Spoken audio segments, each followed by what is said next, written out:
हर खबर पर होगी आपकी पकड़। डाउनलोड कीजिए एबीपी लाइव ऐप। नमस्कार, आप देख रहे हैं एबीपी न्यूज। आपके साथ हूं मैं रुबिका लियाकत। आप सभी को ईद की बहुत बहुत मुबारकबाद। एक दिन लेट ही सही, लेकिन हाजिर है आपके सामने खबरें लेकर, बहस लेकर। करीब करीब 2 महीने के बाद आज तबलीगी जमात पर सबसे बड़ा शिकंजा कसा है। बहरहाल मौलाना साद क्यों जिक्र कर रहे हैं? 2 महीने के बाद आज तबलीगी जमात पर सबसे बड़ा शिकंजा कस गया है। दिल्ली पुलिस की क्राइम ब्रांच ने आज साकेत कोर्ट में 82 विदेशी जमातियों के खिलाफ 20 चार्जशीट दायर की है। 82 विदेशी जमाती, उनके खिलाफ 20 चार्जशीट। 15,449 पन्नों की यह चार्जशीट है, जिसमें विदेशी जमातियों का पूरा पर्दाफाश किया गया है। आपको यह भी बताना जरूरी है कि विदेशी जमातियों के खिलाफ चार्जशीट की यह पहली किस्त है। अभी पुलिस के निशाने पर कुल मिलाकर 34 देशों के 943 विदेशी जमाती हैं। चार्जशीट से पता चला है कि मौलाना साद ने किस तरह 1 नहीं 2 नहीं दर्जनों नियमों का उल्लंघन किया और विदेशों से जमातियों को बुलाया। फिर वीजा नियमों, महामारी एक्ट और डिजास्टर मैनेजमेंट एक्ट के खिलाफ जाकर दिल्ली के मरकज में उन्हें रोका। क्यों? क्या वजह थी? दुनिया भर में यह पता चल चुका था, जनवरी फरवरी का ही वो महीना था, कि कोरोना बहुत तेजी से फैल रहा है। क्यों गलत जानकारी दी गई सरकार को? क्राइम ब्रांच कल भी साकेत कोर्ट में बाकी बचे हुए देश के जमातियों के खिलाफ चार्जशीट दायर करेगी। लेकिन बड़ा सवाल यह है कि जब जमातियों पर एक्शन हो रहा है, वेयर इज मौलाना साद? कहां है मौलाना साद? कब तक गिरफ्तारी होगी? या मौलाना साद के खिलाफ चार्जशीट कब दायर की जाएगी? आज सीधा सवाल में यह पूछना जरूरी है, लेकिन उससे पहले आज क्यों मौलाना साद पर जिक्र, इस रिपोर्ट से समझिए।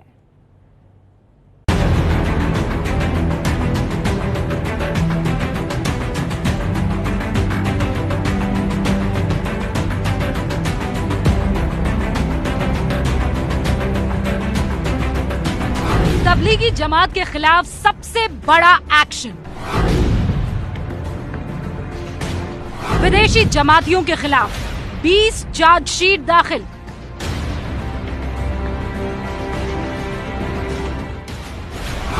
$15,000 पन्नों में जमात के विदेशी कनेक्शन का खुलासा। पुलिस सूत्रों के मुताबिक ये आरोप पत्र इस मामले में दर्ज एफआईआर के पूरक आरोप पत्र के तौर पर कोर्ट के सामने पेश किए गए हैं, क्योंकि किसी भी विदेशी नागरिक को एक समय सीमा से ज्यादा किसी भी देश के भीतर नहीं रोका जा सकता जब तक उसके खिलाफ कोई आरोप पत्र कोर्ट के सामने पेश न किया गया हो। लिहाजा दिल्ली पुलिस ने इस मामले में समय सीमा के भीतर जांच की और अब आरोप पत्र कोर्ट के सामने पेश किए जाने का सिलसिला शुरू हो गया है। विदेशी जमातियों पर 50 चार्जशीट दाखिल होंगी। 20 देशों के 900 से ज्यादा जमाती कानूनी शिकंजे। पुलिस सूत्रों के मुताबिक जांच के दौरान पाया गया कि इन विदेशी जमातियों ने भारतीय कानून की अनेक धाराओं का भी उल्लंघन किया। मसलन महामारी के समय देश में धारा 144 लागू की गई थी, लेकिन ये विदेशी 5 से ज्यादा की तादाद में एक ही जगह पर मौजूद थे। इसके अलावा अनेक विदेशियों को कोरोना महामारी भी थी, लेकिन इन लोगों ने अपने बचाव का कोई उपाय नहीं किया, जिसके चलते महामारी फैलाने में इन लोगों का योगदान हुआ। 15,000 पन्नों में साद का कच्चा चिट्ठा। और इस पर बहस करने के लिए जो खास मेहमान हमारे साथ जुड़ चुके हैं, उनसे मैं आपका तारुफ करवा देना चाहती हूं। संबित पात्रा साहब, डॉक्टर पात्रा प्रवक्ता हैं बीजेपी के। हमारे साथ राजीव त्यागी साहब जुड़ चुके हैं, प्रवक्ता हैं कांग्रेस के। हमारे साथ डॉक्टर तस्लीम रहमानी साहब जुड़ चुके हैं, जो कि अध्यक्ष मुस्लिम पॉलिटिकल काउंसिल ऑफ इंडिया के। हमारे साथ शाहिद अली जुड़ चुके हैं, जो कि मौलाना साद के वकील हैं। हमारे साथ संगीत रागी साहब जुड़ चुके हैं, जो कि प्रोफेसर हैं दिल्ली यूनिवर्सिटी के। और शोएब जामई आपसे कुछ ही देर में हमारे साथ जुड़ेंगे। सबसे पहले वकील साहब, आपका रुख कर रही हूँ। ईद की पुरखुलूस मुबारकबाद आपको, और मौलाना साद तक भी ईद मुबारक हमारी पहुंचा दीजिएगा। ये बताते हुए शाहिद साहब कि कहाँ है मौलाना साद? पहले देसी जमातियों को फंसाया, अब विदेशी जमातियों को फंसा रहे हैं। अरे भाई, कहाँ है मौलाना साद? आकर बताएं तो सही कि क्यों ऐसे नियमों की धज्जियां उड़ाई उन्होंने। देखिए, इल्जामात हैं और जिसके हाथ में कानून होता है, यानी कानूनी पावर्स होती हैं, मशीनरी होती है, वो किसी भी तरह से उसका इस्तेमाल कर सकता है। अभी आपने धारावी की रिपोर्ट दिखाई, क्या धारावी में कोई एफआईआर हुई? जी टेलीविजन के नेटवर्क से 69 लोगों को कोरोना वायरस निकला, क्या वहां पर कोई एफआईआर हुई? आनंद विहार बस अड्डे पर लाखों लोग इकट्ठे हुए, वहां पर कोई एफआईआर हुई? लाखों मजदूर सड़कों पर आ गए, क्या उसमें कोई एफआईआर हुई? पंजाब के अंदर जो श्रद्धालु आए, कोरोना वायरस वहां पर हॉटस्पॉट बना, क्या उसमें कोई एफआईआर हुई? आप एफआईआर कर लीजिए जहां पर भी आपने जिस भी दुर्भावना से किया है, सब कुछ इंसानों के सामने होगा, जनता के सामने होगा, आवाम के सामने होगा, देश के सामने होगा। कोर्ट के अंदर चीजें आई हैं, अब कोर्ट के अंदर उसमें से तमाम जो चीजें सच है, सच सामने निकल के लोगों के आ जाएगा। ओके, थोड़ा सा शाहिद और साहब। भरोसा रखिए, थोड़ा सा और सब्र रखिए। शाहिद साहब, भरोसा तो उसी दिन टूट गया था जब मौलाना साद बाकी सबको छोड़ के और क्वारंटीन हो गए थे, और ऐसा क्वारंटीन हुए हैं, मुझे लगता है वर्ल्ड रिकॉर्ड तोड़ेंगे मौलाना साद क्वारंटीन होने का। बहरहाल, मैं आपके जानकारी के लिए, वकील साहब है ना, आप लॉजिक जब देते हैं तो स्ट्रांग लॉजिक दिया कीजिए। स्ट्रांग इसलिए कि आप किसी चैनल की अगर बात कर रहे हैं तो वहां लोग काम करने जाते हैं, वहां मरकज नहीं है। दूसरा, आप इन धारावी के लोगों पर आरोप जो लगा रहे हैं, धारावी उनका घर है, वो घर में रहते हैं, कहीं नहीं, आप कह रहे हैं ना कि एफआईआर क्यों दर्ज नहीं हुई है, तो मैं लॉजिकली आपको समझाने की कोशिश कर रही हूँ। 34 देश के विदेशियों को आपको बुलाने की क्या आवश्यकता थी जब ये पता था कि पेंडेमिक चारों तरफ फैल गया है, पूरी दुनिया में फैल गया है। आप मुझे ये बताइए ना, इन लॉजिकल बहस के लिए मैंने आपको यहाँ आमंत्रित नहीं किया है। मुझे उस सवाल का जवाब दीजिए जो पूरा देश जानना चाहता है। मौलाना साहब ने अपने जमातियों को, अमीर है ना भाई वो तो, क्यों छोड़ दिया अपने जमातियों को? और क्या साजिश थी, क्या साजिश थी 34 देशों के लोगों को यहाँ पर इकट्ठा करना और कोरोना फैलाना? मेरे सवाल का जवाब 1 घंटे तक, बस मेरा एक ही सवाल आपसे, और कोई सवाल नहीं है। संबित पात्रा, आपके सवाल का जवाब मैंने दिया, जब नहीं दिया है, इलॉजिकल था वो, इलॉजिकल था। धारावी को पकड़ा, चैनल को पकड़ा जो असेंशियल सर्विस में आते हैं, क्या वकालत कर रहे हैं भाई साहब आप? संबित पात्रा, ओपनिंग रिमार्क और उसके बाद मैं आपके पास आती हूँ। शाहिद भाई, हमारे पास बहुत वक्त है, मैं कर लूंगी बहस, आप भी यही है, मैं भी यही हूँ। संबित पात्रा, अलग अलग पैमाने होंगे, कानून अलग है, देश का हिस्सा नहीं है वो भी तो देश का हिस्सा है ना। उनके खिलाफ भी करिए एफआईआर, जांच करिए उनके खिलाफ भी। अरे 34 देश के लोग हमारे देश का हिस्सा कैसे हो सकते हैं? कैसे हो सकते हैं हमारे देश का हिस्सा? ये 34 जमाती जो विदेशी थे, वीजा शर्तों का उल्लंघन करते हैं, टूरिस्ट वीजा पर आते हैं धर्म का प्रचार करने के लिए, कोरोना पर सरकार की गाइडलाइन का उल्लंघन करते हैं, डिजास्टर मैनेजमेंट का उल्लंघन करते हैं, केंद्र सरकार को गलत जानकारी देते हैं, और आप कहते हैं कि बाकियों पर कीजिए एफआईआर। अब मैं आपकी आवाज कम कर रही हूँ सर, मैं बाकियों से प्लीज अपने अल्फाजों को दुरुस्त करिए प्लीज। शाहिद साहब, मेरी बात क्लियर कर दी, मेरी बात क्लियरली सुनिए। वही संगीत रागी आज यहाँ इस शो में मौजूद है जिनके साथ तमाम तबलीगियों को जब एक कलर में पेंट किया तो मेरा उनसे झगड़ा हो गया था। मैडम, क्वारंटाइन का दिन 14 दिन है, तबलीगियों को 40-40 दिन 50-50 दिन रखा गया। संबित पात्रा, बस मैं आपके साथ इकलौते बहस करने नहीं आई हूँ, एक्सक्लूसिव इंटरव्यू नहीं दे रहे आप यहाँ पर, अब रुक जाइए। इंटरव्यू की बात, आपने सवाल किया, मैं जवाब दे रहा हूँ। शाहिद भाई, मैंने सवाल पहले से लीक कर दिया पेपर, अब जवाब आगे दीजिएगा। शाहिद भाई की आवाज डाउन। संबित पात्रा, देखिए, इसको कहते हैं चोरी ऊपर से सीना चोरी। देखिए, हिंदुस्तान के आईन पे, हिंदुस्तान के जुडिशरी पे तो इनको विश्वास है ना।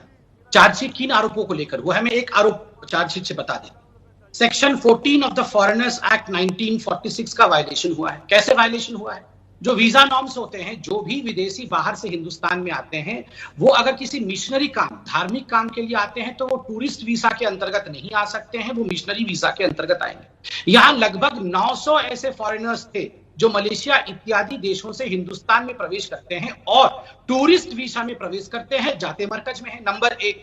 दूसरी बात, जब हिंदुस्तान में आते हैं तो सबको एक एडवाइजरी हिंदुस्तान की सरकार की तरफ से दिया जाता है डिजास्टर मैनेजमेंट एक्ट के अंतर्गत, कि एक डिजास्टर चल रहा है, एक पेंडेमिक चल रहा है, ऐसे में आप सबको चाहिए कि आप 14 दिन तक अपने ही घर में क्वारंटाइन हो जाए ताकि दूसरों को नहीं हो। अगर सिम्टम होता है तो आप आइसोलेशन सेंटर जाए।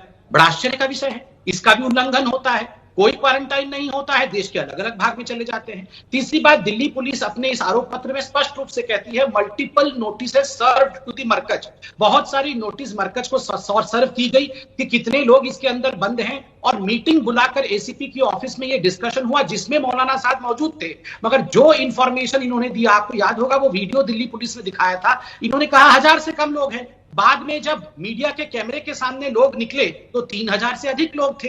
तो एक तरह से इंफॉर्मेशन इनके सबसे बड़े नेताओं ने पुलिस के सामने आकर गलत इंफॉर्मेशन दिया।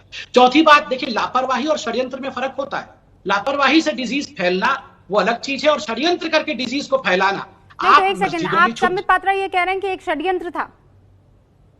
अगर टूरिस्ट वीजा लेकर आते हैं मिशनरी काम करने के लिए तो ये बहुत बड़ा षड्यंत्र है। अगर 900 लोग, कोई 1-2 लोग आ जाते तो समझ में भी आता। 900 लोग इतने सारे देशों से एक साथ कोऑर्डिनेट करके मिशनरी वीजा के बदले टूरिस्ट वीजा लेकर आते हैं, तो इसको तो अभी प्रथम दृष्टया जब तक कि कानून इस पे अपना स्टैंप लगा नहीं देता है, ये सारा चार्जशीट हुआ है, तो षड्यंत्र ही कहलाएगा। और सेक्शन 14 ऑफ फॉरेनर्स एक्ट 1946 का स्पष्टता वायलेशन है। ठीक है, इसका जवाब तो शाहिद साहब ही दे सकते हैं, लेकिन उससे पहले राजीव त्यागी, आपको क्या लगता है, ये षड्यंत्र है या लापरवाही की वजह से हो गया है? देखिए रूबिका जी, आपने अपने ओपनिंग रिमार्क में बात कही थी कि जनवरी फरवरी से कोरोना ने अपने पैर पसारने शुरू कर दिए थे और भयावह तरीके से पैर पसारने शुरू किए, ये आपने ओपनिंग रिमार्क में अपने कही थी। मौलाना साहब कहाँ हैं और मौलाना साहब अब तक गिरफ्तार क्यों नहीं है, ये भारतीय जनता पार्टी को बताना चाहिए। और ये बताना चाहिए कि एनएसए अजीत डोभाल साहब के साथ मौलाना साहब की क्या बात हुई और ऐसा कौन सा वो क्या नाम उसका लॉकिंग पीरियड हो गया है कि जिसकी वजह से मौलाना साहब अभी तक गिरफ्तार नहीं किए गए। निश्चित रूप से भारतीय जनता पार्टी की सरकार को बताना चाहिए। इस सारे प्रकरण में 3-4 सवाल उठते हैं। 10 मार्च को होली थी और होली से करीब करीब एक सप्ताह पहले प्रधानमंत्री महोदय ने कहा कि मैं अपने आप को क्वारंटीन कर रहा हूं और मैं निश्चित रूप से होली नहीं मनाऊंगा क्योंकि कोरोना संक्रमण फैल रहा है। तो जब प्रधानमंत्री महोदय ने 2 मार्च के आसपास अपने आप को ये कहा कि मैं क्वारंटीन करूंगा और अब होली नहीं मनाऊंगा, तो कौन सी ऐसी अथॉरिटी थी केंद्र सरकार की जिन्होंने पूरे जमातियों को जो विदेश से आ रहे थे उनको अलाउ किया? किसने उनका वीजा दिया, किसने उनका वीजा कैंसिल नहीं किया? इस बारे में केंद्र सरकार को स्पष्ट बताना चाहिए। केंद्र सरकार को यह भी बताना चाहिए क्योंकि प्रधानमंत्री महोदय ने कहा था कि हमने एयरपोर्ट पे लोगों को जांच करना शुरू कर दिया है, तो ऐसे जमाती कैसे आ गए बिना जांच के एयरपोर्ट से? निश्चित रूप से केंद्र सरकार को इस पर भी उत्तर देना चाहिए, जिसका कि हवाला संबित पात्रा भी दे रहे हैं और नियमों का हवाला पूरा दे रहे हैं। तो ये जो आधी अधूरी जानकारी देने का खेल भारतीय जनता पार्टी की तरफ से चल गया है और जिम्मेदारी कोई सरकार नहीं लेने चाहती है अपने ऊपर, तो सरकार को यह बताना चाहिए 3-4 प्रश्नों के बारे में। पहला कि एनएसए अजीत डोभाल के बारे और मौलाना साहब के बारे में क्या ट्रांसपायर हुआ। दूसरा, जब प्रधानमंत्री महोदय 10 मार्च को होली नहीं मना रहे थे तो इन जमातियों को कैसे आने दिया गया उसके बाद में। तीसरा, वीजा किसने दिया इसके बारे में स्पष्ट बताएं। चौथा, उनको क्वारंटीन क्यों नहीं किया गया या एयरपोर्ट पे जांच क्यों नहीं की, इस बारे में जरूर बताएं। और जो भी नियम तोड़े, चाहे वो जमाती हो या कोई अन्य हो, उसकी कार्रवाई होनी चाहिए। कांग्रेस पार्टी का स्पष्ट स्टैंड है। मुझे लगता है कि ये सारे आपने फिंगर्स रेस कर ली हैं संबित पात्रा। मुझे यकीन है कि आपने बहुत कायदे से ये चारों सवाल समझ लिए होंगे और ये सवाल इस तरफ इशारा कर रहे हैं कि अगर मौलाना साद या षड्यंत्र जिसकी तरफ आप इशारा कर रहे हैं और वो तमाम चीजें जो अभी राजीव त्यागी बता रहे थे, तो क्या वजह है? आप फायदा लेने के लिए इस केस को ढीला छोड़े चले जा रहे हैं और क्यों फायदा लेने की कोशिश करेंगे, इस पर जवाब दीजिएगा। लेकिन संगीत रागी ओपनिंग रिमार्क में चाहती हूँ सर। देखिए, मुझे खुशी है कि कम से कम कांग्रेस के प्रवक्ता के मुखारबिंद से कम आज जाकर के 3 महीने के बाद तबलीगियों के बारे में कुछ राय तो आई, वरना आज तक तो श्रीमती सोनिया गांधी जी और राहुल गांधी के मुख से तबलीगियों के खिलाफ एक शब्द नहीं आए थे, आज तक कोई ट्वीट नहीं आया था। दूसरी बात, जो वीसा नियम है उसके अनुसार यदि टूरिस्ट वीसा पर यदि आते हैं तो ऐसे लोगों को वहां पर जिस कंट्री से आते हैं वहां की एम्बेसी उसकी जांच पड़ताल करती है, उसके पास भेजती है। यदि टूरिस्ट वीसा पर कोई यदि बहुत बड़ा कारण नहीं हो, यदि कोई इन्वेस्टिगेशन उसमें कहीं पर नहीं लिखा हुआ है कि हम तबलीगी जमात में जाकर के शामिल होने के लिए जा रहे हैं, यदि ऐसी होती तो निश्चित तौर पर जो एम्बेसी थी जिसने वीसा जारी किया है वहां इसकी जांच पड़ताल होती, उसके बाद ही उनको जाने दिया जाता। तो इस प्रकार की ऐसी बात नहीं थी।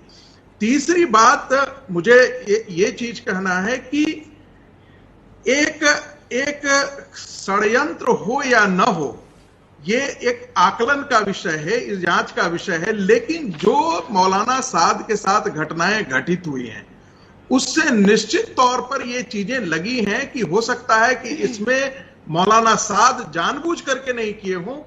लेकिन आप ये देखिए कि 13 तारीख को 13 से 15 तक मरकज का का जमघट होता है।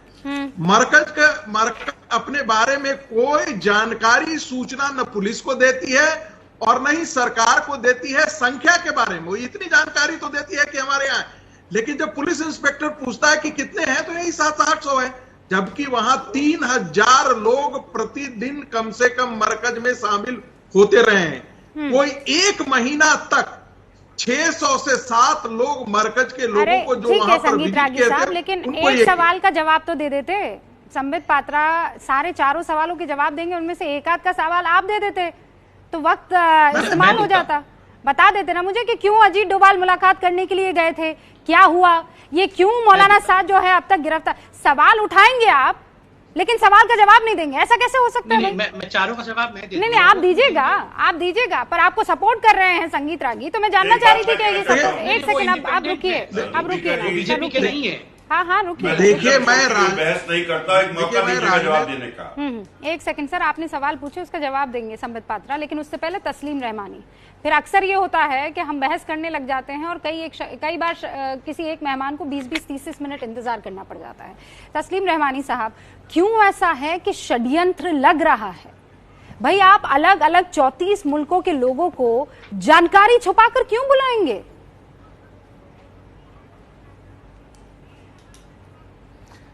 देखिए रूबिका जी, सबसे पहले तो तमाम पैनलिस्ट और आपके तमाम व्यूअर्स को ईद की मुबारकबाद। बहुत एक दिन सही, लेकिन ईद 3 दिन मनाई जाती है, इसलिए मुबारकबाद का भी वक्त है।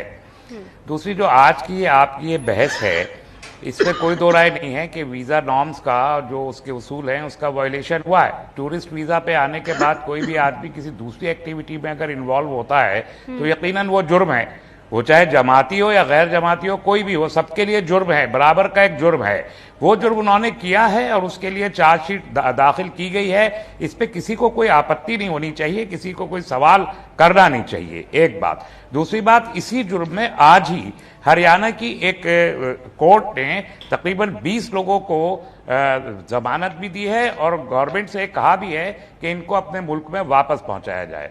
तीसरी बात, जो एम्बेसीज हैं मुख्तलिफ मुल्कों की, वो खुद भी लीगल मेजर्स ले रही हैं इसको उठाने के। चौथी बात, ये जो मौलाना साद साहब का जिक्र हो रहा है, मैं बड़े सीधे से कहना चाहता हूं कि ये साद साहब के बारे में तो पुलिस को जवाब देना चाहिए ना। इतनी तो हमारी पुलिस कमजोर नहीं है कि 2 महीने तक एक आदमी को गिरफ्तार न कर सके। अगर इतने बड़े जराइम है और उस पे हैं तो या तो एब्सकॉन्डर उनको वो डिक्लेयर करे या अरेस्ट करे, जो भी एक सिचुएशन है वो उनको करना चाहिए। जवाब देंगे। आखिरी बात मैं कहना चाहता हूँ, यहाँ पर दिल्ली सरकार की भी एक जिम्मेदारी थी। ये कहना गलत है कि सूचना नहीं दी गई थी। दिल्ली सरकार को सूचना थी, बसें मांगी गई थी, एसडीएम को, डीएम को, सबको लिखा गया, कोई एक्शन, कोई कार्रवाई उन्होंने नहीं की। ऐसे में से कम से कम साजिश नहीं कहा जा सकता। हजारों लोग इससे पहले भी आए हैं और आते रहे, जाते रहे। आज जबलपुर में भी जमातियों को वायलेशन तो होता रहा है। जबलपुर में भी जमातियों को जमानत मिली है और उनमें से कुछ तो विदेशी बताए जा रहे हैं। संबित पात्रा, 6 विदेशी हैं। बहुत सारे डिटेन हो रहे हैं, कुछ को जमानत मिली है, कुछ अभी डिटेन होंगे। दूसरी बात मैं कहना चाहूंगा, जहां तक साजिश का विषय है, मैंने कहा प्रथम दृष्टिया साजिश लग रहा है और तभी तो चार्जशीट हुआ। अगर ये लापरवाही होती तो थोड़ी ही इस पे चार्जशीट होती। आप बताइए, हमने मौलाना साद के भाषण को आपके चैनल ने भी दिखाया, वो क्या कह रहे थे कि कोरोना तो एक षड्यंत्र है मुसलमानों के खिलाफ। इसको बाद में फेक न्यूज बताने की कोशिश भी की गई, जो कि झूठी साबित हुई। वो कह रहे थे मरना है तो मस्जिद में आके मरना है, उसी डॉक्टर से डरना है जो अल्लाह से खौफ खाता है। तो ये सारा कुछ, मस्जिदों में छुपना, पुलिस के ऊपर गोली चलाना, पत्थरबाजी करना, ये सब कुछ एक ब्रॉड बेस षड्यंत्र के अंतर्गत आता है। बहरहाल कोर्ट इस पे स्टैंप करेगी, मैं नहीं कहूंगा। दूसरी तीसरी सवाल जो पूछा गया यहाँ पर कि अरेस्ट क्यों नहीं हुई, बार बार पूछा गया कि अरेस्ट क्यों नहीं हुई। देखिए, वैसे तो मैं पुलिस का प्रवक्ता नहीं हूं, मगर मुझे जो कॉमन सेंसिकल लग रहा है क्यों नहीं अरेस्ट हुए। देखिए, अभी आपने कहा कि जबलपुर में कुछ लोगों को बेल दे दिया गया है। देखिए, हिंदुस्तान का जो कानून होता है वो बहुत ही पारदर्शी कानून है और विश्व का एक बहुत जाना माना कानून। स्वाभाविक रूप से बहुत पुख्ता केस करके इस प्रकार से मौलाना साहब को उस समय अरेस्ट करना है कि अचानक वो बेल पाके देश से बाहर न चले जाए, जिस प्रकार से जाकिर नाइक चला गया। बहुत सोच समझ के सरकार और बहुत सोच समझ के दिल्ली पुलिस काम कर रही होगी। ये सारे वीजाओं के, मैं आपके बीच में नहीं बोला था साहब, सुन लीजिए, बहुत सोच समझ के करना है और सारा कुछ मैं यहां बता भी नहीं सकता, ना पुलिस मुझे बताती है, मगर ये कॉमन सेंसिकल एक जवाब है। तीसरी बात, अजीत डोभाल क्या कर रहे थे? देखिए, ये मरकज जो है ये अपने आप में हिंदुस्तान में 2 मरकजें हैं। एक ऐसी मरकज थी जिन्होंने कैंसिल किया, मुझे जहां तक याद है कि उन्होंने कैंसिल किया कि नहीं, कोरोना के समय हम ऐसा कार्यक्रम नहीं करेंगे, वो साधुवाद के पात्र हैं, वो गुजरात में बेस्ड हैं। दूसरा, इन्होंने कार्यक्रम किया, हजारों लाखों लोग इस मरकज से जुड़े हुए हैं। स्वाभाविक है, अगर अनरेस्ट होता देश में कोरोना काल में, अगर किसी प्रकार से अनरेस्ट होता तो उचित नहीं होता, और ये कोई तथ्यात्मक न्यूज भी नहीं है कि अजीत डोभाल जी उनसे मिले थे या नहीं मिले थे। सपोज करके मिल भी गए, मुझे नहीं पता ये तथ्यात्मक है कि नहीं, क्योंकि बहुत जगह ये इसको नकार दिया गया है। अगर मिले भी गए होंगे कि शांति बनाई रखी जाए, तो मुझे लगता है ये देश के इंटरेस्ट में किया हुआ काम है। आप याद करिए, मनमोहन सिंह जी यासीर मलिक से मिलते थे, जो मर्डरर था, सेपरेटिस्ट था, आतंकवादी था, उससे मिलते थे कि देश में शांति बनाए रखो। तीसरी और आखिरी बात मैं यहाँ कहना चाहूंगा, देखिए, एक सेकंड संबित पात्रा, मैंने बहुत कायदे से हमने सुना, आप ये कह रहे हैं कि लास्ट पॉइंट 10 सेकंड, उसके बाद राजीव त्यागी कुछ कहना चाहते हैं। बिल्कुल, मैं लास्ट में कहना चाहूंगा, राजीव भाई ने कहा कि प्रधानमंत्री ने अपने आप को 10 मार्च को क्वारंटाइन कर लिया था। प्लीज सर, प्रधानमंत्री ने अपने आप को क्वारंटाइन नहीं किया था। प्रधानमंत्री ने कहा था कि हम होली नहीं मनाएंगे। फरवरी के अंत में जाके पैंडेमिक घोषित किया WHO ने इस पूरे महामारी को। मार्च में, किंतु बाकी राज्यों में नहीं हुआ था। दिल्ली ने 13 मार्च से पहले ये घोषित कर दिया था कि 50 लोगों से अधिक की जमावड़ा नहीं हो सकती है, और अगर आप करेंगे तो वो गैर कानूनी होगा। इसलिए डिजास्टर मैनेजमेंट एक्ट दिल्ली के अंतर्गत ये गैर कानूनी काम दिल्ली में तो था। नहीं, संबित पात्रा, फिर भी कुछ चीजें नहीं समझ में आ रही है। इंटेलिजेंस क्या कर रही थी? अगर षड्यंत्र की तरफ भी प्रथम दृष्टया ये दिखाई दे रहा है, तो बताइए कि इंटेलिजेंस क्या कर रही थी? अगर ये 34 लोग वाकई अलग अलग विदेशों से आकर यहाँ पर फैलाना चाह रहे थे, 34 नहीं, 900 नहीं, 34 मुल्कों से, तो अच्छा, हाँ, 34 मुल्कों से, तो फिर आप लोग क्यों हाथ पर हाथ बांधे बैठे रहे? इन सारे सवालों के जवाब आपको देने होंगे ना, कोई और तो देगा नहीं। लेकिन राजीव त्यागी कुछ कहना चाहते हैं। एक सेकंड, राजीव त्यागी कुछ कहना चाह रहे हैं। हाँ भाई, राजीव जी। देखिए, मेरे भाई ने, छोटे भाई संबित पात्रा जी ने बहुत सारी दलील दी है, और मैं चाहूंगा इसमें कोई चिल्लम चोट की डिबेट ना हो, बिल्कुल हम टू दी पॉइंट बात करें।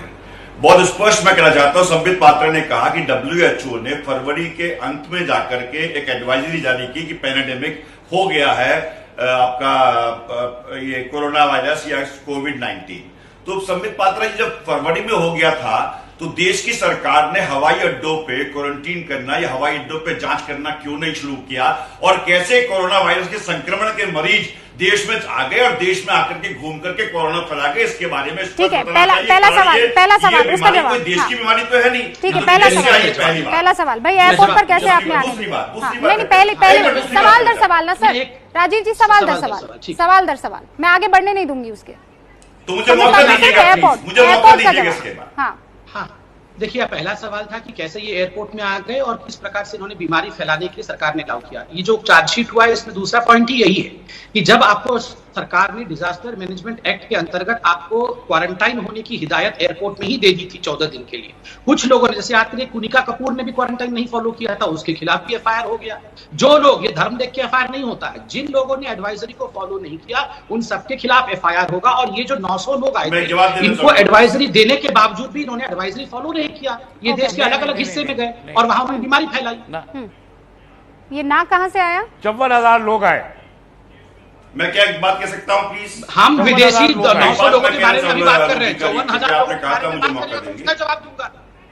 मुझे रूबिका जी ने 900 लोगों के बारे में 34 देशों से आए 900 लोगों के बारे में 54,000 है। मुझे अभी 54,000 जमाती आप ये बोल रहे हैं तस्लीम रहमानी साहब? विदेशियों के साथ विदेश से आने वालों का भी है। अरे नहीं, मैं तो विदेशी जमातियों का जिक्र कर रही हूँ ना सर, आप समझ नहीं रहे हैं। जमातियों की बात कर रहे जब हैं। पूरे दुनिया में पेंडेमिक घोषित कर दिया गया है, तो ये यहाँ पर गलत जानकारी देकर वीजा लेकर क्यों आए? इसीलिए यही सवाल है। जब पेंडेमिक घोषित हो गया, उसके बाद विदेश से आने वाला विदेशी या भारतीय जो भी हो, उसकी स्क्रीनिंग और क्वारंटाइन जरूरी थी। हाँ राजीव जी, भाई थर्मल स्क्रीनिंग तो हो रही थी ना, और क्या हो जाता वहां पे? वहीं पर आप चाह रहे थे कि टेस्ट हो जाता, नहीं, वो शुरुआत भी नहीं हुई थी थर्मल स्क्रीनिंग से। देखिए, थर्मल डॉक्टर मैं नहीं हूं, डॉक्टर संबित पात्रा है, लेकिन वो कहना उसका इस विषय पे कितनी रोशनी डालेंगे तो समय बताएगा। लेकिन एक बात कह देता हूं, थर्मल स्क्रीनिंग जो है कहीं भी किसी प्रकार से एक ये प्रावधान है सिर्फ कि क्या नाम का आपको टेम्परेचर है या नहीं है, ये कोविड-19 का टेस्ट नहीं है। कोविड-19 का टेस्ट क्या एयरपोर्ट पे हो रहा था? क्या प्रत्येक व्यक्ति का कोविड-19 को लेकर क्वारंटीन किया गया जो एयरपोर्ट पे आ रहे थे और जो देश में एंट्री कर रहे थे? एबीपी न्यूज के पास लगातार वो विजुअल्स आ रहे हैं जो एक्सक्लूसिव हैं, सबसे पहले एबीपी न्यूज पर दिख रहे हैं और इसीलिए हम चाहते हैं कि ये तस्वीरें आप तक पहुंचे, आपको ये समझ में आए कि मुंबई की अभी हालत क्या है। ये तस्वीर डराने वाली है, ये धारावी की तस्वीर है। आप लाइन देख रहे हैं, आप लोगों का हुजूम देख रहे हैं, ये सब वो है जो धारावी से अब अपने अपने घर जाने के लिए पुलिस की बसों का इंतजार कर रहे हैं। कोई सोशल डिस्टेंसिंग नहीं है। 1500 से ज्यादा केस धारावी में आ चुके हैं और जितने भी धारावी में प्रवासी रहते हैं उनको अब अपने अपने गांव, अपने अपने इलाकों में भेजा जा रहा है। और आप तादाद देखिए, आपकी रूह कांप जाएगी क्योंकि वहां पर लंबी लंबी कतारें, 1 2 3 नहीं, 100 के आसपास वो लंबी कतारें और उसमें न जाने सैकड़ों लोग हैं जो इंतजार कर रहे हैं कि किसी तरीके से धारावी, जो एशिया की सबसे बड़ी बस्ती है, वहां महज 2 किलोमीटर में या 2 किलोमीटर के इलाके में 2 लाख से ज्यादा, 7 लाख से ज्यादा लोग रहते हैं। और ऐसे में वहां से जितना लोगों को हटाया जा सके उतना बेहतर है, क्योंकि सोशल डिस्टेंसिंग नाम की कोई चीज आप इस इलाके में कितनी कोशिश कर दीजिए नहीं लागू कर सकते हैं। और इसीलिए जब 1500 से ज्यादा केसेस महज उस धारावी से आ गए, उस हॉटस्पॉट से जो इस वक्त मुंबई का बना हुआ है, तो यह फैसला लिया गया कि जितने भी प्रवासी हैं उनको भेजा जाएगा अपने अपने इलाके में। और इस वक्त की आप तस्वीरें देख रहे हैं, गिनती खत्म नहीं होगी। धारावी से वापस प्रवासियों को भेजने की ये तस्वीरें आप स्क्रीन पर देख रहे हैं।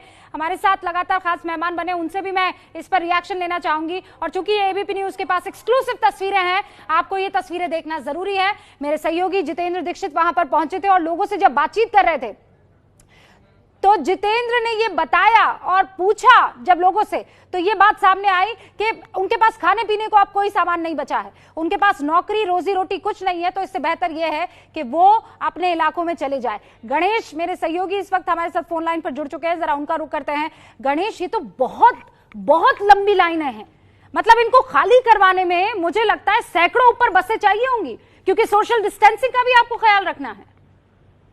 जी बिल्कुल, और उसके इंतजाम महाराष्ट्र राज्य सरकार ने किए हैं, ऐसा दावा किया जा रहा है। दरअसल सिर्फ धारावी नहीं तो मुंबई के दूसरे जो स्लम्स हैं, गोवंडी, मानपुर, मलाड, घाटकोपर, इन जगहों से भी अब मजदूरों को, जिन जिनों का रजिस्ट्रेशन हुआ था, उन सभी लोगों की सूची बनाकर जो बसेस हो गए या ट्रेन, इन सब के जरिए उनको अपने अपने गांव, अपने घरों तक पहुंचाने की तैयारी राज्य और केंद्र सरकार मिलकर कर रही है। इसका सबसे बड़ा कारण ये है कि मुंबई में जो सबसे ज्यादा मामले आए हैं वो स्लम्स में आए हैं, जिसमें भायखला, धारावी, घाटकोपर, शिवाजी नगर, मानपुर, ये सारे स्लम्स हैं। यहाँ से अगर ये जो सोशल डिस्टेंसिंग का पालन नहीं किया जा सकता, जहाँ डेंसिटी ज्यादा है, वहां से अगर लोग कम हुए तो गणेश, एक सेकंड मुझे ये बताइए कि बसों में इनको कहाँ छोड़ा जा रहा है? स्टेशन पर? बसों से इनको स्टेशन छोड़ा जाएगा और बॉर्डर्स तक भी, जो एमपी के मजदूर उनको बॉर्डर्स तक छोड़ने की भी कोशिशें हो रही हैं। वहीं अगर दूसरे राज्य हैं, कर्नाटक हो गया, वहां तक के लिए भी बस सेवा केंद्र सरकार की तरफ, राज्य सरकार की तरफ से शुरू की गई है। आंध्र के बॉर्डर्स कुछ मुंबई को, महाराष्ट्र को लगते हैं, नागपुर, छत्तीसगढ़, यहाँ के भी कुछ बॉर्डर्स हैं, तो वहां तक पहुंचाने की जो तैयारी राज्य सरकार कर रही है। लेकिन ज्यादातर ट्रेन के जरिए, जो ट्रेन की सूची दी गई, उन ट्रेन के भी ये सारे लोग हैं और बसों के जरिए भी बॉर्डर्स तक पहुंचाने की तैयारी राज्य सरकार ने की है। ओके, मेरे यहाँ खास मेहमान भी बने हुए हैं। हालांकि हम चर्चा मौलाना साद पर कर रहे थे, तो लेकिन मुझे लगता है कि इस वक्त ये सबसे महत्वपूर्ण तस्वीर है। कोरोना के चलते हॉटस्पॉट बना धारावी और वहां से अपने अपने इलाकों में पहुंचाने की ये जो व्यवस्था महाराष्ट्र सरकार की तरफ से हो रही है प्रवासियों की, इस पर चर्चा जरूरी हो जाती है। राजीव त्यागी साहब, मैं चाहती हूं कि इस पर आप अपनी टिप्पणी दें, क्योंकि आज राहुल गांधी से जब पूछा गया था महाराष्ट्र के केसेस को लेकर, तो उन्होंने साफ तौर पर पल्ला झाड़ा था। उन्होंने कहा था कांग्रेस इसमें फैसला नहीं लेती है, ये सरकारों के ऊपर डिपेंड करता है।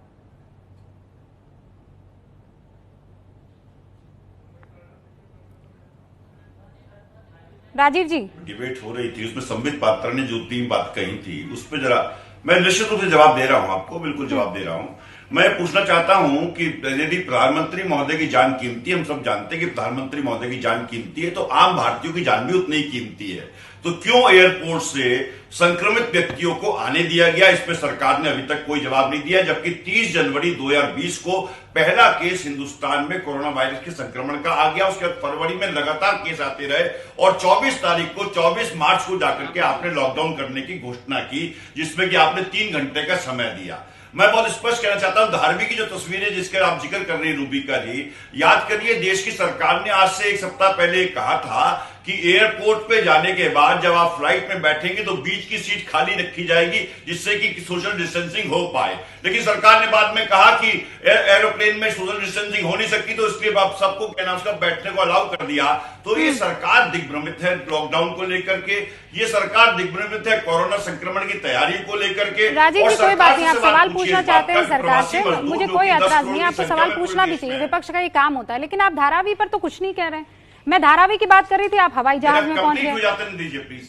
हाँ? नहीं, एक सेकंड कंप्लीट सर, मेरे पास वक्त की भी तो कमी है। लेकिन आपने जो 3 सवाल धारावी की जो तस्वीरें हैं, हाँ? लास्ट सेंटेंस कह दूं प्लीज। धारावी की जो तस्वीरें हैं निश्चित रूप से चिंताजनक है, इसमें कहीं कोई दो राय नहीं है। चाहे वो अहमदाबाद की तस्वीरें हो, सूरत की तस्वीरें हो, धारावी की तस्वीरें हो, सब चिंताजनक है। लेकिन सरकार से ये तो पूछिए कि लॉकडाउन करने से पहले 10 करोड़ प्रवासी मजदूरों के घर पहुंचाने का कोई रास्ता सूझा था? कोई तैयारी की थी? कहीं कोई प्लान बनाया था? नहीं, लॉकडाउन तो फेलियर है, लॉकडाउन तो फेलियर है। कोई बात नहीं, अब तक आपने कोरोना केस को मात देते रहे हैं, लेकिन लॉकडाउन तो फेलियर है। राजीव त्यागी को जवाब दीजिए। नहीं, नंबर 1 पहले बताइए, राहुल गांधी जी ने कहा कि महाराष्ट्र की सरकार से हमारा कोई लेना देना नहीं है। कैसे लेना देना नहीं है? इन्होंने सपोर्ट विड्रॉ किया हुआ है, इनके मंत्री तो हैं उसमें। मतलब गवर्नमेंट में रहेंगे, पावर एंजॉय करेंगे, कोई अकाउंटेबिलिटी नहीं रहेगी, हमारा लेना देना नहीं है। आज तक आपने अभी कैसे सुना था कि ऑपोजिशन का लीडर जो सरकार चला रहा हो और 1/3 केस जिस राज्य से आ रहा हो, जिस राज्य के हॉस्पिटल मुर्दे से भर गए हो, और ये सारी वीडियो सामने आ रहे हो, तो उससे आप जो सवाल पूछते हैं वो कहते हैं मेरा कुछ लेना देना नहीं है, हम सरकार नहीं चला रहे हैं। तो who is the government there? कौन है? मैं ये सवाल पूछता हूं। जहां तक आपने कहा कि प्रधानमंत्री मोदी की जान कीमती है, जान आपकी भी कीमती है, जान राहुल जी की भी कीमती है, रूबिका बहन की भी कीमती है, और इसीलिए लॉकडाउन महत्वपूर्ण था। अगर लॉकडाउन नहीं होता तो आंकड़ों के हिसाब से आज 48 लाख केसेस होते, 48 लाख केसेस इंडिया में। मैं आपके बीच में नहीं बोला था, सुन लीजिए कृपया करके। आप याद करिए, राहुल गांधी पहले आते हैं, पहले प्रेस कॉन्फ्रेंस में कहते हैं कि lockdown was not essential. Lockdown तस्लीम साहब, एक बार उन्हें फिनिश करने दीजिए, फिर मैं आपका भी रुख करूंगी। पहले प्रेस कॉन्फ्रेंस में राहुल गांधी ने कहा lockdown is not the solution. आज कह रहे हैं कि लॉकडाउन क्यों है? मतलब कभी कहें lockdown is not the solution, कभी कहें लॉकडाउन क्यों नहीं एक्सटेंड कर रहे हैं। अरे भैया, क्यों बंद आप उठा दे रहे हैं? कभी कुछ कहें, कभी कुछ कहें। मतलब मुझे तो समझ में नहीं आता ये राहुल गांधी जी आखिर चाहते क्या है। और मैं कहता हूं, राहुल गांधी जी से एक एडवाइस दे रहा हूं यूपी न्यूज में, अगर आप मानते हैं कि महाराष्ट्र में आपका कोई रोल नहीं है, तो आज इस डिबेट के बाद आप विड्रॉ कर लीजिए। 30 सेकंड में अपना जवाब देना चाहूंगा बस। आप विड्रॉ कर लीजिए, महाराष्ट्र की सरकार से आप सपोर्ट विड्रॉ करिए, फिर कहिए कि हमारा कोई लेना देना नहीं है महाराष्ट्र से। नहीं लेना देना में बने हुए, नहीं लेना देना ना राजीव त्यागी साहब। बाकी आपका मोदी से लेना देना है, तमाम सवालों से लेना देना है, महाराष्ट्र से लेना देना नहीं है। विड्रॉ कर लेना चाहिए।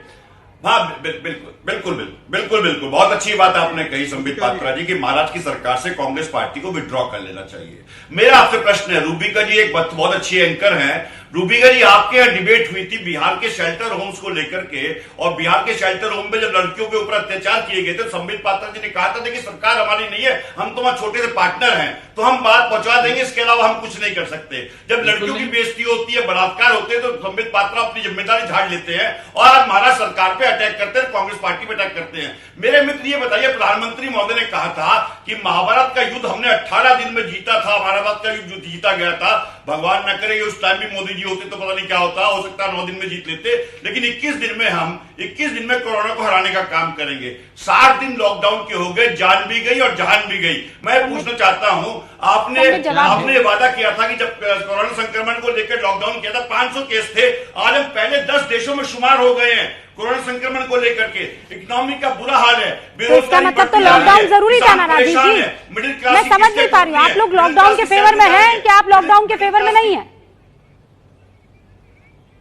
ये कंफ्यूज है। लॉकडाउन हमें तैयारी करने का एक मौका देता है। लॉकडाउन हम लोगों को ये तैयारी करने का मौका देता है कि अपनी इकोनॉमी को दुरुस्त कर लें, अपने मिडिल क्लास के लिए बेहतर योजना बना फिर अगर इतनी ही तैयारी का मौका देता है तो उद्धव सरकार ने वो तैयारी क्यों नहीं की? मुझे छोटे लेवल पर बता दीजिए ना सर। नहीं, आप मुझे ये बताइए कि बड़े लेवल पर तैयारी होनी चाहिए थी, छोटे लेवल पर भी होनी चाहिए थी। उद्धव सरकार ने वो तैयारी क्यों नहीं की? लॉकडाउन मिल गया था ना, इस बात का अच्छा खासा उनको मौका मिला था। इस बात का जवाब, बहुत अच्छी बात आपने कही, इस बात का जवाब रूबिका लियाकत जी के ओपनिंग रिमार्क में है।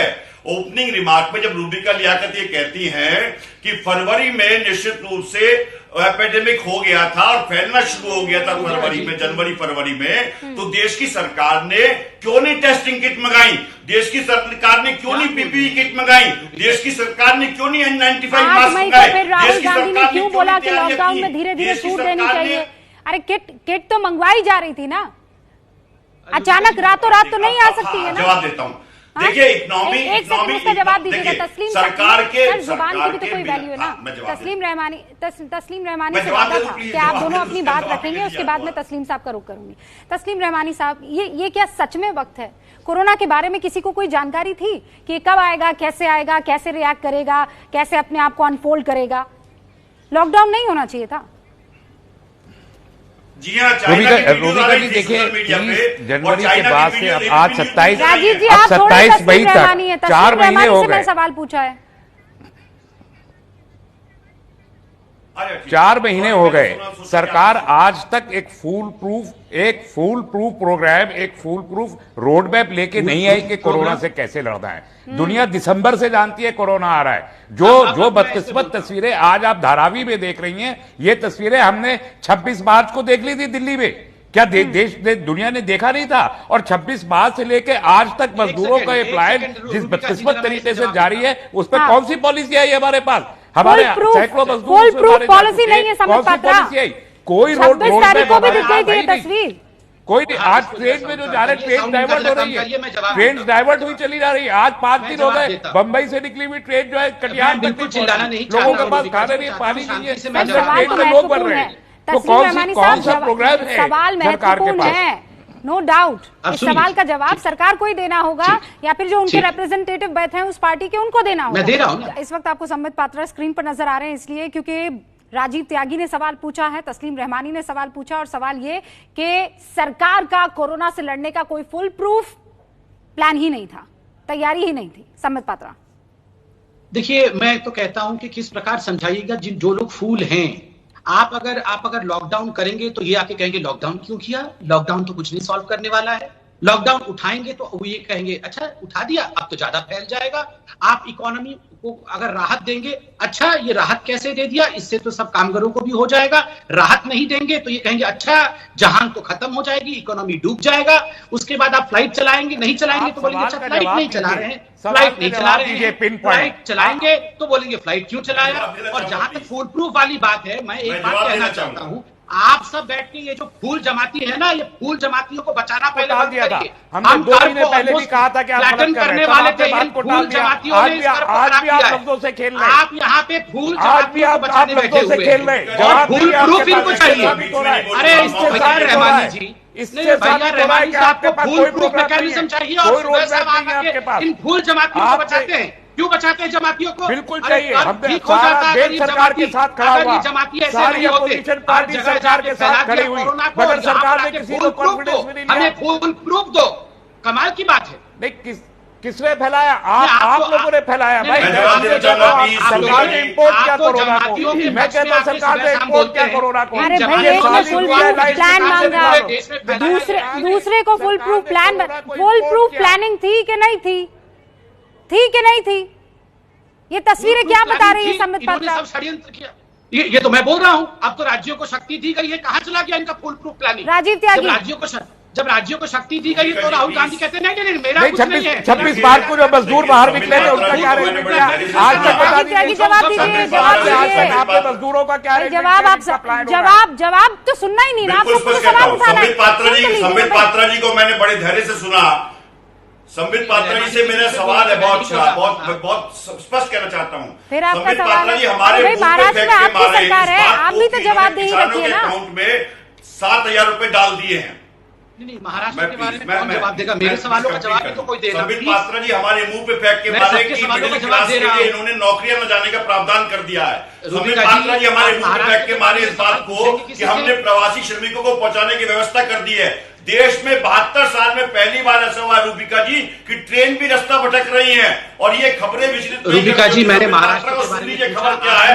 दर्दनाक सफर, 2 दिन के बदले 9 दिन में पहुंच रही श्रमिक ट्रेनें, भूख प्यास से 1 दिन में 7 की मौत। भूख प्यास से 1 दिन में 7 लोगों की मौत हो गई और संबित पात्रा जी के दिल में दर्द नहीं होता है, भाजपा के दिल में दर्द नहीं होता है। ये दिखाता है कि सरकार ने बिना तैयारी के लॉकडाउन किया। अब मैं मौतों पे आता हूं। संबित पात्रा, मौतों से बड़ा प्रेम है तुम्हारी पार्टी को। 611 मौतें हुई हैं बिना कोविड संक्रमण के, 14 मौतें हुई है लॉकडाउन। मोदी जी को मौतों से प्यार है, क्या शब्द है? इतने बड़े चैनल में ऐसे शब्दों का प्रयोग होगा? आप सवाल पूछिए, मुझे कोई दिक्कत नहीं है, पर जहां आपकी सरकार है वहां का जवाब तो कोई देगा ना। वहां की जवाबदेही क्यों आप देने से कतरा रहे हैं? ये जो तस्वीर इस वक्त चल रही है, जो ताजा तस्वीर चल रही है राजीव त्यागी, ये महाराष्ट्र की तस्वीर है, ये धारावी की तस्वीर है, ये लाइनें धारावी की है। तो मुझे ये बताइए, इतने लंबे लॉकडाउन में आपकी राज्य सरकार ने किसी तरह की कोई व्यवस्था क्यों नहीं की? बहुत अच्छा प्रश्न आपने रूबिका जी, क्या बड़े सम्मान से पूछ रही रूबिका जी। देश में केंद्र शासित प्रदेश और राज्य मिलाकर के करीब 36 है। इन सबको कहना, उसका अकेले महाराष्ट्र नहीं है। मैं कहना चाहता हूं केंद्र सरकार से हाथ जोड़ करके, उनके प्रवक्ता बैठे हैं कि कृपया राज्यों का जो फाइनेंशियल ड्यूज है उनको दे दें, जिससे राज्य और बेहतर तरीके से कोविड से लड़ पाए। नहीं सर, इम्पोर्ट करने की ड्यूटी केंद्र सरकार की है। कहेंगे हम तो इसका ही नहीं है, हमारा तो कोई लेना देना ही नहीं है, लेकिन आपको सारे सवाल केंद्र से पूछने। अरे टीम इंडिया कहाँ गई राजीव जी? टीम इंडिया कहाँ गई? आप कह रहे थे 5% होना चाहिए जीडीपी का। टीम इंडिया का कैप्टन, आर्थिक सहायता 10 दे दी, आप कह रहे दिक्कत है। आपने कहा राज्यों को ताकत चाहिए, राज्यों को ताकत दी, तो आपने कहा देखिए तबाही मचा दी है। अभी एक छोटे से ब्रेक ले रुक रही हूँ सर मैं। बहुत बहुत शुक्रिया हमारे साथ जुड़ने के लिए। लेकिन ये तस्वीरें सच में दिल दुखाती है। आप ये देखिए, ये तस्वीरें धारावी के वो तमाम प्रवासी, कोरोना है, नो सोशल डिस्टेंसिंग, इनको अभी सिर्फ और सिर्फ इस बात का खौफ है कि रोटी मिलेगी कि नहीं।